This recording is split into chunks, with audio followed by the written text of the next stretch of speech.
កូនជាទីស្រឡាញ់មនុស្សដែលស្រឡាញ់យើងពិតឬមិនពិតនោះក៏មើលត្រឹមតែសបកក្រៅឬស្ដាប់តែពាក្យសម្ដីរបស់គេប៉ុណ្ណោះសោះអាកប្បកិរិយាគេអាចធ្វើបានឯពាក្យសម្ដីវាគ្រាន់តែជាខ្យល់មាត់អាចផ្លាស់ប្ដូរយ៉ាងណាឬមិនដូចចិត្តយ៉ាងម៉េច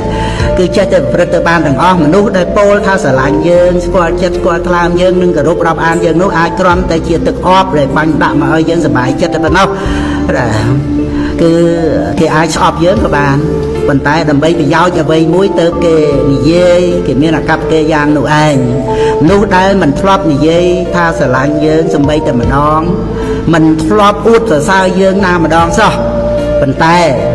គេអាចជាមនុស្សស្រឡាញ់យើងដោយពិតស្មោះត្រង់ជាមួយនឹងយើងប្រកបក៏មានដែរដែលពលមកនេះមិនមែនបានន័យថាអ្នកដែលប្រាប់ថាស្រឡាញ់យើងទាំងអស់ហ្នឹងសុទ្ធតែមិនស្រឡាញ់យើងដោយពិតនោះទេតែពួកអ្នកដែលមិនធ្លាប់ប្រាប់ថាស្រឡាញ់យើងម្ដងសោះសុទ្ធតែស្រឡាញ់យើងដោយពិតនោះក៏ទេដែរគ្រាន់តែចង់ប្រាប់កូនឲ្យដឹងថាណានាស្រឡាញ់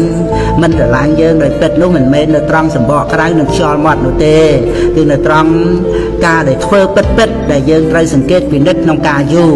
មនុស្សដែលល្អចំពោះយើងរមែងល្អទាំងចំពោះមុខទាំងកំបាំងមុខគឺតែងតែជួយយើងរក្សាយើងទំនុកបំរុងនឹងការពារយើងមិនថាយើងនឹងឯងទៅជាយ៉ាងណាគេនៅតែស្មើចុងស្មើដើមជាមួយនោះឯងដែលថាជាមនុស្សស្រឡាញ់យើងពិតត្រង់ដែលថាគេថាស្រឡាញ់យើងឬមិននិយាយឬមិននិយាយអីនោះវាមិនសំខាន់ទេចំណែកមនុស្សដែលល្អតែនឹងមុខយើងក្រោយខ្នងដន្ទាមិនទំនុកបំរុងយើងមិនកំត្រួតយើងនិយាយពីរោះជាមួយក្រំតែដើម្បីពឹងពាក់ឬប្រើយើងមាត់ហើយនឹងចិត្តប្រព្រឹត្តទៅផ្សេងគ្នានោះឯងគឺជាមនុស្សដែលមិនស្រឡាញ់យើងពិតប្រាកដទេទោះបីមាត់ប្រាប់ថាយើងល្អយ៉ាងនេះយ៉ាងនោះក៏មិនអាចជឿបានដែរក្នុងរឿងនេះកូនត្រូវប្រយ័ត្នចិត្តខ្លួនឯងកុំវែងច្រឡំទៅរីករាយជាមួយនឹងពាក្យសម្ដីរបស់អ្នកបោកប្រាស់ទាំងនោះនាំឲ្យខូចខ្លួនខូចប្រាណអស់ទាំងទ្រព្យសម្បត្តិទាំងត្រូវខកចិត្តដល់ក្រៃលែងទៀតផង